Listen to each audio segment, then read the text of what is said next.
Hello and welcome to another episode of the untitled. Pakistan Tehreek Insaf ने recently मतलब 14-15 नवंबर को ऐलान किया कि वो 24 नवंबर को एक प्रोटेस्ट करने जा रहे हैं, जिसमें पूरा पाकिस्तान या उनके मुताबिक पूरा पाकिस्तान 24 तारीख को इस्लामाबाद की तरफ रुख करेगा। वो अपना प्रोटेस्ट रिकॉर्ड करवाएगा और फिर उसके बाद अपनी डिमांड्स पूरी होने तक वहीं पर धरना देगा। अब ये डिमांड्स क्या हैं, क्यों हैं, इसके बारे में जानने की थोड़ी कोशिश करते हैं। पीटीआई ने बेसिकली 3-4 डिमांड्स आगे रखी हैं, जिनके अंदर सबसे पहले तो ये है कि 8 फरवरी को होने वाले इलेक्शन में जो उनका मैंडेट चोरी हुआ था, जो कि वो फॉर्म 47 और फॉर्म 45 वाली पूरी कहानी है, तो हमें हमारा चोरी शुदा मैंडेट वापस किया जाए। दूसरी डिमांड उनकी ये है कि जो 26th constitutional amendment recently pass कराई गई है, उसको रोल बैक किया जाए और उसको ख़त्म किया जाए। तीसरी डिमांड उनकी ये है कि पीटीआई के वर्कर्स के खिलाफ 9 मई और उसके अलावा भी जितने केसेस बनाए गए हैं उन सबको ख़त्म किया जाए। और चौथी डिमांड, जो कि मैंने लिस्ट में चौथी बोली है लेकिन बेसिकली वही है जो सब कुछ है, कि इमरान खान को रिहा किया जाए और उनके खिलाफ केसेस को ख़त्म किया जाए। और अगर आप इसको इन टोटलिटी देखते हैं तो अगर 26th अमेंडमेंट भी ख़त्म हो जाती है, अगर इलेक्शन का मैंडेट भी वापस हो जाता है और अगर इमरान खान को रिहा भी कर दिया जाता है, तो फिर इसका एंड मकसद तो यही है कि हमें वज़ीर-ए-आज़म बनाने दें अपना और हमें इमरान खान को वज़ीर-ए-आज़म की कुर्सी पे वापस बिठाएँ। तो जो ये डिमांड्स हैं, ये काफ़ी आइडियलिस्टिक लगती हैं इस वक़्त तो, और इनका पूरा होना अगर गवर्नमेंट आज की बैठी हुई चाहे भी, तो वो कैसे कर सकती है, ये बहुत बड़ा सवाल उठता है। क्योंकि this would be equal to them shooting themselves in the leg basically, कि हाँ, हम आपकी डिमांड पूरी करके अपनी हुकूमत छोड़ देते हैं, आप आके ले लें। तो कोई भी हुकूमत होगी वो इतनी आसानी तो इन चीज़ों के ऊपर मानेगी नहीं। और समझने वाले, पढ़ने-लिखने वाले लोग सब ये मानते हैं कि पीटीआई ने भी ये डिमांड्स बस वैसे ही दी हैं। तो अगर पीटीआई को भी पता है कि डिमांड्स पूरी नहीं होनी, हुकूमत ने करनी नहीं है, तो फिर ये क्यों हो रहा है? अगर हम इस होने वाले प्रोटेस्ट की डिटेल्स में जाने की कोशिश करते हैं और सोचने की कोशिश करते हैं कि ये क्यों हो रहा है, तो उसके अंदर बहुत सी वजूहात नज़र आती हैं, और वो ये है कि पार्टी के अंदर एक फ्रस्ट्रेशन है। ये इमरान खान के जेल में जाने के बाद तकरीबन 40th कॉल है, छोटे या बड़े लेवल की, जिसके अंदर ये लोग उसको टाइटल करते हैं फाइनल कॉल या डू और डाई, और पोर्ट्रे ये इस तरह से किया जाता है कि अब नहीं तो कभी नहीं। और ये एक तरह से इसलिए भी किया जा रहा है क्योंकि पार्टी के अंदर एक एक थकावट भी आ गई है, जिसके अंदर वर्कर्स निकलते हैं और उनको फिर किसी पॉइंट पे वापस भेज दिया जाता है, और किसी नतीजे पे वो पहुंच नहीं पा रहे, कोई कंक्लूसिव रिजल्ट्स निकाल नहीं पा रहे। तो पार्टी के अंदर एक डेस्परेशन का एलिमेंट है, जो कि बहुत क्लियरली नज़र आ रहा है। और अगर आप देखते हैं रिसेंट पास्ट में, तो जितने भी उन्होंने एजेंडास फॉरवर्ड किए हैं, वो किसी हद तक कंप्लीट होने के करीब नहीं जा सके, जिसकी वजह से वो अब कह रहे हैं कि हम लोग एक फाइनल कॉल दें, एक full on full throttle attack करें, जिसके अंदर हम लोग अगर वो इमरान खान की रिहाई नहीं भी तो उसके करीब-करीब, या उनकी रिहाई का रास्ता हमवार करके हम वापस आएँ। और इसी वजह से पार्टी की जो लीडरशिप है उसके अंदर बड़ी डिविजन्स नज़र आई हैं रिसेंट पास्ट में। बहुत सी ग्रुपिंग्स हैं केपी हुकूमत के अंदर भी और पंजाब की साइड पे भी। और इसी को काउंटर करने के लिए इन्होंने इस मर्तबा जो है वो बुशरा बीबी को, इमरान खान की जो वाइफ हैं, उनको एक बड़ा सेंट्रल रोल दिया है, क्योंकि वो पार्टी में समझा जाता है कि एक यूनिफाइंग फोर्स है, क्योंकि इमरान खान की वॉइस उनको समझा जाता है, और कहा जाता है कि जो बुशरा बीबी कह रही हैं वो बेसिकली इमरान खान के ही अल्फाज हैं। तो उनका फोरफ्रंट पे आना और उनका इस एहतजाज को लीड करना, और उसके साथ कहना कि मेरा सियासत से कोई ताल्लुक नहीं है, विच इज़ क्वाइट आयरॉनिक, ये साबित करता है कि पार्टी इसको वाकई अपना एक लास्ट डिच एफर्ट समझ रही है, कि इसके अंदर अगर हमने कुछ ना किया तो शायद इसके बाद इन सारी फोर्सेस को इकट्ठा करना बड़ा मुश्किल हो जाए। और उसी के सिलसिले में, इन्हीं चीज़ों की तैयारी में, बुशरा बीबी ने एक खिताब किया है अपने पार्टी के इंटरनल मीटिंग्स के अंदर, जिसके ऊपर बड़ी कंट्रोवर्सी उठी है। और उसकी वजह ये है कि उसके अंदर उन्होंने कुछ ऐसी बातें की हैं जिनके ऊपर सारे जो न्यूट्रल लोग हैं, उनका कहना है कि आप किस चीज़ को किस चीज़ से मिला रहे हो।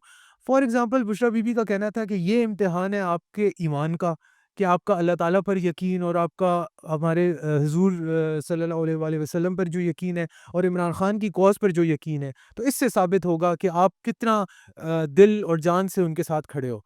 फिर उसके बाद ये मतलब ये this itself is a big problem, this is a very problematic thing, कि आप रिलिजन को जो है वो अपनी पॉलिटिकल मोटिवेशन के लिए इस तरह से इस्तेमाल कर रहे हो, वेपनाइज़ कर रहे हो, ये कहीं पे भी जायज़ नहीं करार दिया जा सकता। उसके ऊपर से फिर उनका ये कहना कि चाहे आप पार्टी में 20 साल से हैं कि 30 साल से हैं, अगर आप इस जलसे के अंदर एमपीए जो है वो 5,000 लोग और एमएनए जो है वो 10,000 लोग लेके नहीं आएगा, तो आपकी छुट्टी होगी। आप पार्टी से फ़ारिग हैं। इसके ऊपर उन्होंने मतलब बहुत सी बातें प्यार से अच्छे तरीके से भी की जाती हैं कि जी ये आपकी पार्टी के साथ मोहब्बत का या डेडिकेशन का इम्तिहान है। लेकिन उन्होंने इसको सीधा-सीधा लेबल किया कि ये आपका पार्टी के साथ वफ़ादारी का इम्तिहान है। तो बड़े लोग हैं जिसके अंदर जिन्होंने बड़ी सख्तियाँ गुज़ारी हैं पीटीआई के अंदर, जिन्होंने बड़े बुरे वक़्त देखे हैं, पार्टी के साथ खड़े रहे हैं। तो जब वो इस मौके पर उनको इस तरह से थ्रेट किया जा रहा है, तो वो बहुत ज़्यादा इंस्टेड ऑफ बीइंग मोटिवेटेड, वो बड़े डीमोटिवेटेड हैं। क्योंकि इस सब के ऊपर से उन्हें कहा गया है कि आपने बसें भरनी है और हम लोगों को वीडियो प्रूफ भेजना है कि आपने इतने बंदे भर लिए हैं। अब भई गन पॉइंट के ऊपर तो इनकलाब कहीं दुनिया में नहीं आता और मेरा नहीं ख़्याल कि पाकिस्तान में भी इस तरह से ये लोग कुछ अचीव कर पाएँगे।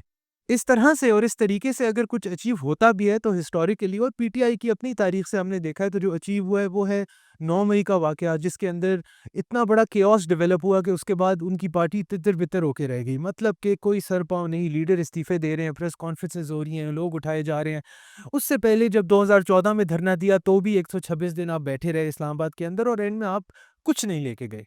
जो आपको एक जुडिशल कमीशन का वादा गवर्नमेंट ने पहले ही दिन कर दिया था, वही साढ़े 4 महीने बाद आप लेके गए। तो आप ये इस तरह नहीं होता कि मुझे जी बहुत ज़ोर से इनकलाब आ रहा है और मैं अब इनकलाब कर दूँ। इसके लिए आपको थोड़ी प्लानिंग करनी पड़ती है, थोड़ी पॉलिसी होती है, थोड़ी सोच होती है कि यार आप 14 नवंबर को उठ के कहते हो हम 24 नवंबर को डू और डाई कर रहे हैं। भाई क्यों कर रहे हैं? आपकी स्ट्रैटेजी क्या है? आपका आउटकम क्या है? क्या आपको लगता है कि 24 नवंबर को हुकूमत कहेगी हाँ जी, ले लो हमसे हुकूमत, ले जाओ इमरान खान को घर, कोई मसला नहीं। ऐसे नहीं होता। अगर वो इतने ही वो हल्के होते तो वो इतना लंबा टाइम निकाल ना जाते और इमरान खान अभी तक जेल में ना होते। तो कुछ तो उनके पास भी है, कुछ तो उनके पल्ले भी है। आप ये तो नहीं अज़्यूम कर सकते कि हम ही हैं और हम लोग ही जैसे करेंगे वैसे होगा। और अब यही हो रहा है कि कल सुबह 1-2 दिन पहले इमरान खान से मीटिंग हुई है बैरिस्टर गौहर की, जो कि पार्टी के करंट चेयरमैन हैं। अली अमीन गंडापुर की भी हुई है और उन्होंने उसके अंदर यही डिस्कस किया कि चलो मैं आपको इजाज़त देता हूँ, आप नेगोशिएशन स्टार्ट कर लो। अब नेगोशिएशंस अगर आप अपने जलसा शुरू होने से पहले ही स्टार्ट कर रहे हो तो that shows that you are at the back foot. आप बैक फुट पे आ गए हो पहले से। क्यों? क्योंकि आप लोग प्रॉमिसेस बहुत बड़े-बड़े कर देते हो और फिर उनको डिलीवर करने के वक़्त आपको इश्यू फेस करना पड़ता है।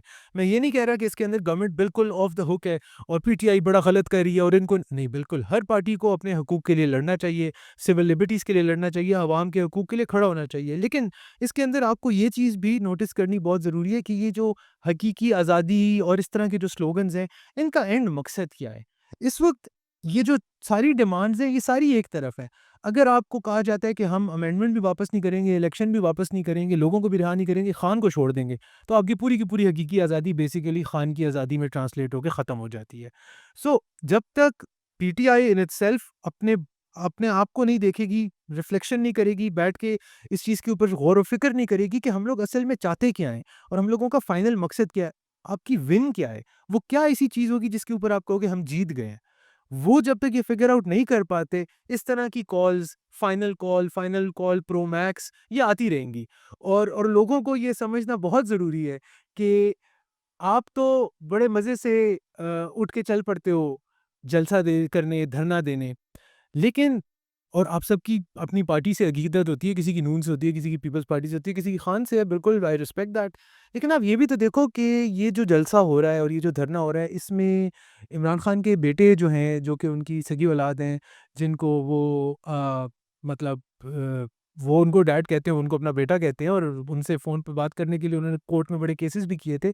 तो क्या वो आ रहे हैं या उन्होंने कोई ट्वीट किया हो या उन्होंने कहा हो कि नहीं हम सबसे आगे खड़े होंगे अपने फादर को छुड़ाने के लिए?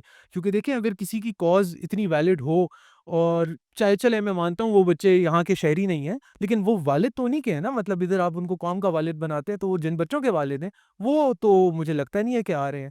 तो 100 मर्तबा सोचिएगा अपने बच्चों को, अपनी फैमिलीज़ को इस सब में आंसू गैस के आगे खड़ा करते हुए कि उनके अपने बच्चे तो आराम से जो है वो हाइड पार्क में वॉक कर रहे होंगे और आपके बच्चे जो हैं वो डी चौक पे मार खा रहे होंगे।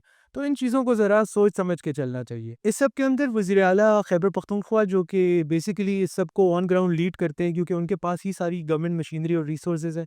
उनका रोल भी काफ़ी ऑब्लिवियस रहा है बिकॉज़ पास्ट में भी उनके ऊपर ये सवाल उठे हैं कि ये किस साइड पे खड़े हैं। क्योंकि अभी भी उन्होंने रिसेंटली नारा लगाया जिहाद का। उन्होंने कहा कि हम लोग अपने घर से निकल रहे हैं तो हमारे कफ़न तैयार रखो। लेकिन फिर उसके साथ-साथ आप देखते हो विजुअल्स में कि वो गवर्नमेंट के लोगों के साथ बड़े ही जो फेडरल गवर्नमेंट है उसके साथ बड़े अच्छे टर्म्स पे भी हैं। तो पार्टी के अंदर भी एक बहुत बड़ी कन्फ्यूजन है कि क्या ये वाक़ई हमारे साथ खड़े हैं और क्या इनकी इंटेंशन खान को छुड़ाने की और हमारी पार्टी को इस सब में से आगे लेके जाने की है, या ये अपनी कुर्सी बचा रहे हैं। और इसके ऊपर जो है वो पार्टी के अंदर और बाहर बहुत बड़ी डिबेट चलती आ रही है।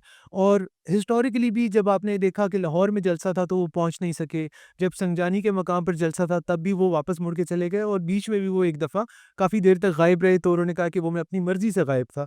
जिसकी वजह से उनके ऊपर काफ़ी सवाल उठते हैं। तो जो आपके वर्कर का कॉन्फिडेंस है, वो किस लेवल पे खड़ा हुआ है, ये हमें 24 नवंबर के जलसे के इन एंड अराउंड बहुत करीब से देखने को मिलेगा कि जो ये कॉल पीटीआई ने दी है, क्या ये सक्सेसफुल हो पाती है या ये इनिशिएट भी हो पाती है कि नहीं?